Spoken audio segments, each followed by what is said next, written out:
Welcome back, guys, to another Clash Royale video. Today we're trying out yet another card that is underused but was buffed in the recent update, and that is the Royal Giant.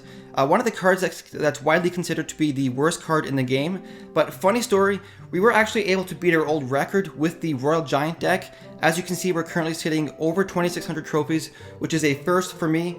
So here is the deck right here.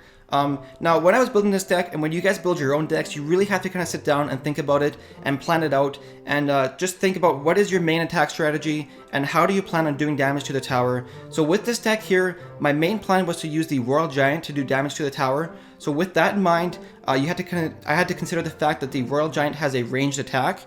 So any troops I drop down will probably run in front of him and get killed. So I built this deck to be defensive and just kind of play it out for late game. Build up the elixir with the elixir pumps, and then in late game, just try and pump out Royal Giants faster than they can defend them. So all the cards in here are just with defense in mind here. But I was actually doing pretty good. I think I was about 4 wins to 1 loss with that deck this morning. But before we get started, I want to give a quick shout out to my clan. Some of these guys wanted to see how their names looked in the color. So I'm just going to do a quick shout out here, show off some color names here.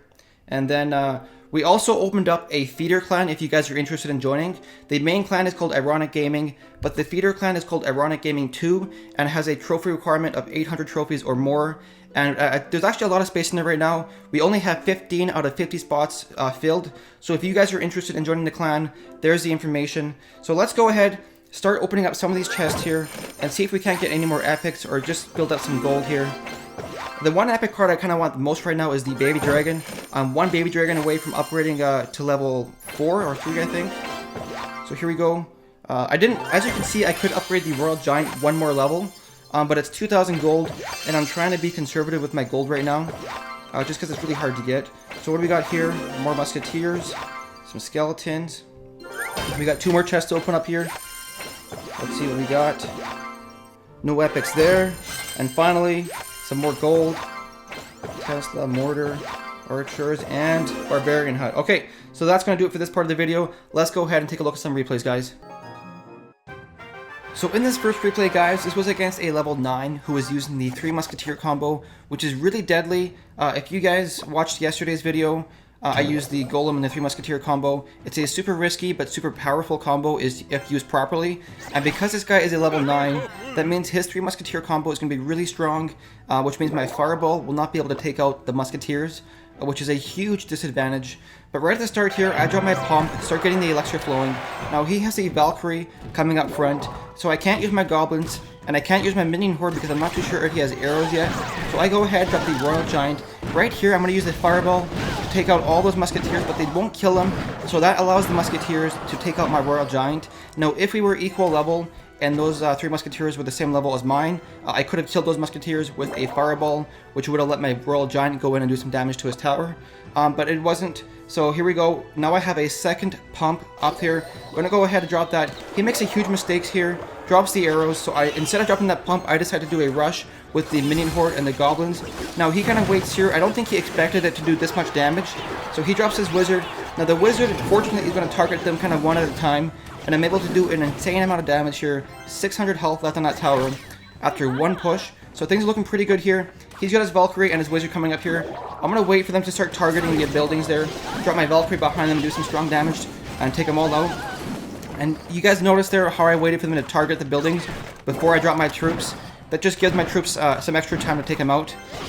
So right now we're just playing it slow again, playing defensive, waiting for another opportunity to go in with the Royal Giant combo. He's going to go ahead with the Musketeer. I'm going to drop that cannon to take that Musketeer out. Just really playing it slow at this point. I really want to get another pump down so I can get some late game action going on. I go ahead and drop the Spirit Goblins. Now he's got a Inferno Tower, which is a perfect counter for the Royal Giant. So that kind of sucks. But we're going to wait and see how this plays out here. Once again, I got my pump down there. I'm going to start a rush with the Valkyrie in the back. Now the Valkyrie's pretty slow, but the Royal Giant is even slower. So I'm going to wait till she gets up front before I drop the Royal Giant there. I'm going to use the Fireball to do some damage to the Musketeers there, but unfortunately, like I said, they will not kill them. So they're able to take out my Valkyrie. Kind of sucks. I'm going to just have to defend here. Wait a second. He's got a pretty strong push coming up, but I'm going to go ahead and drop another pump. And I'm going to use my Valkyrie there to distract all of his troops. Now, unfortunately, she will not be able to take them all out. So he's got a pretty strong push coming here. I'm going to go ahead and use my minion horde to take him out here. And he's going to use a freeze spell, which is kind of sucky because that Valkyrie is able to do some pretty strong damage to my tower. But right now we're going to go in for another push. I've got 3 pumps out at this point, so the elixir should be flowing pretty quickly in the overtime here. So my Royal Giant's going to go up front, start making his way to the bridge. I'm going to ignore that kind of Ice Wizard for a minute there. He's got his Wizard coming up front, and he drops that Infernal Tower, which really sucks. So I use my Valkyrie to tank the Infernal Tower and the Wizard damage. Now I'm going to go ahead and drop a second Royal Giant, and I'm going to use that Minion Horde to go in and hopefully take out that Infernal Tower. They will be able to go in there and do some damage, but of course he's got the arrows there, so that whole push was kind of not effective because of that Infernal Tower and the arrows there. But once again, I'm just going to defend here, wait for another opportunity to go in with a push, drop my Royal Giant in the back. He's pretty slow, so it'll give me time to build up some elixir and do a push. Now right there, you guys watch there, I waited for the Wizard to lock onto the tower, which was a smart decision because even though he did get some damage onto my tower there, my minions were able to take out the Wizard. If I had dropped them any earlier, they would have just died. So right here, I'm going to go in with the Royal Giant. Is he going to be able to get one hit off? He's really slow, especially with the Ice Wizard slowing down, so unfortunately, he will not be able to take out that tower, so I'm just going to go ahead, drop a Fireball, which will give me the 1 crown victory.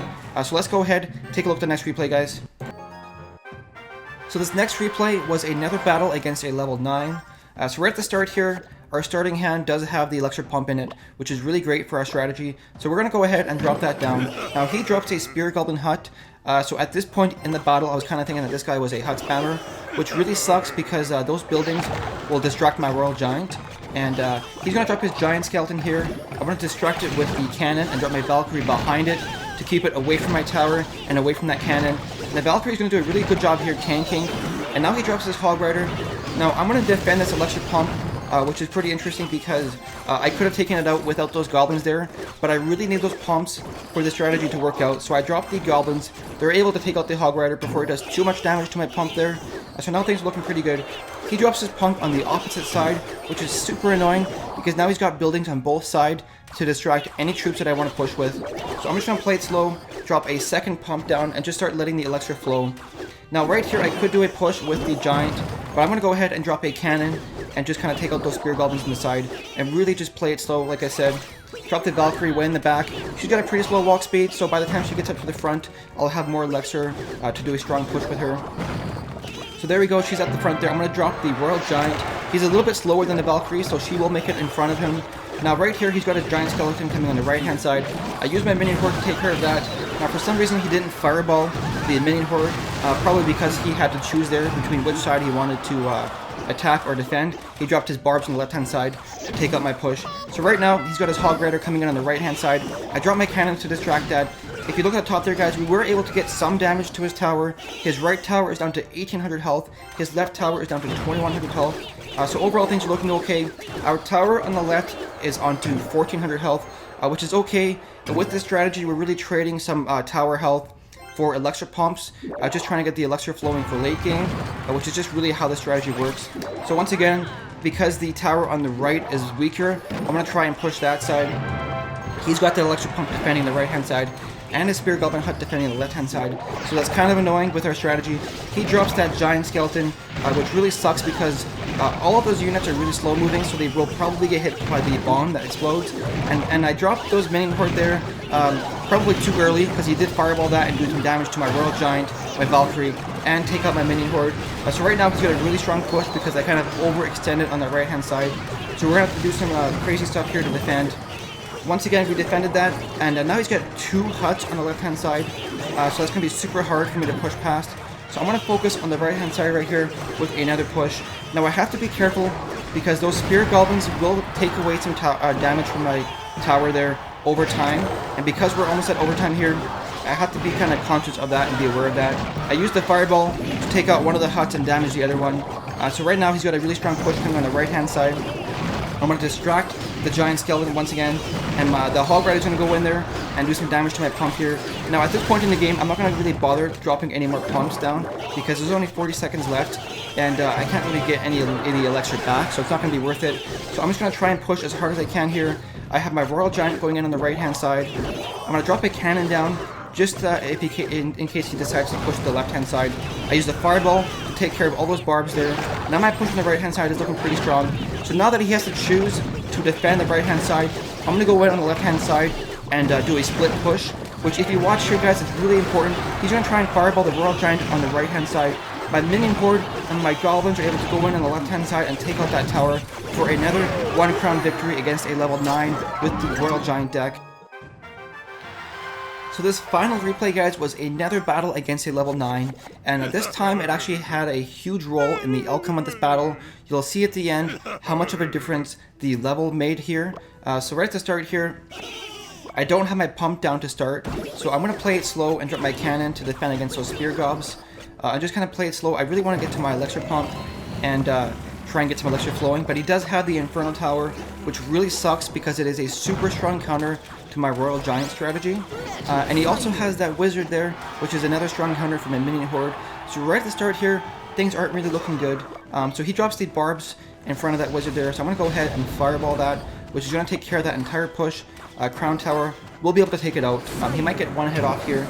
And now I do have my pump down, so I'm going to go ahead, drop that, and start getting some elixir flowing for late game. But overall, just playing it slow, trying to find out what cards he has. Whenever you're facing somebody that's a level up from you, you really want to try and play it safe, because if you do overextend, they will really punish you for it. So right here, I'm going to go ahead and drop my Royal Giant in the back, and he's really slow moving, so I will be able to get some elixir back and get a push set up here.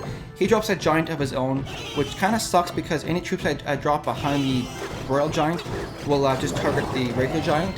So now he drops his Infernal Tower, which is pretty much going to take out my Royal Giant. And I drop the Minion Horde. Now he has that Wizard, which is going to take care of the Minion Horde, but I am able to take out that Giant before it did too much damage to my cannon. So my cannon and my Crown Tower will be able to take out that Minion, or take out the Wizard before it gets to my tower. So now I'm going to use this opportunity, go in once again with the Elixir Pump, and really just play it slow and start getting some Elixir flowing for the overtime, because I have a feeling right now that this game will go to overtime. So we don't have anything else in our deck to play defensively, so we're going to go ahead and drop the Valkyrie way in the back and start letting her make her way up to the bridge. He drops a Baby Dragon. Unfortunately, the one problem with this deck is I don't have too much air defense. I have the Minion Horde, but it's pretty easy to counter with arrows or a Wizard. So my Royal Giant is going to go in there, get a couple hits off on that tower. I'm going to go ahead and drop the Fireball here to do some damage to the barbs, take out the Baby Dragon, and do some damage to that Giant. Really great Fireball right there. Now he drops that Wizard again. Watch this, guys. This is one of the reasons why the Valkyrie is a really good card now. If I had used the Knight there, he would have died without taking anything out. But I'd used that Valkyrie. She was able to take out the Goblins, do some solid damage to the Barbs and the Wizard. So right now we have 3 pumps out. Things are looking really good for us for overtime because we're going to have a ton of elixir in overtime to do some pretty strong pushes. He does have that Infernal Tower, but with those elixir pumps, hopefully I'll be able to cycle through my cards and get my Royal Giants out before he can get back to his Infernal Tower. So right here we have another push going in here.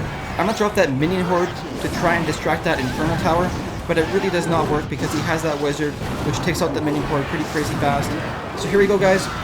The Infernal Tower is down, my Royal Giant is still alive, so I'm going to go ahead and drop a second Royal Giant there. Now I have 2 Royal Giants going up with 2 Valkyries and a crazy ton of troops behind that.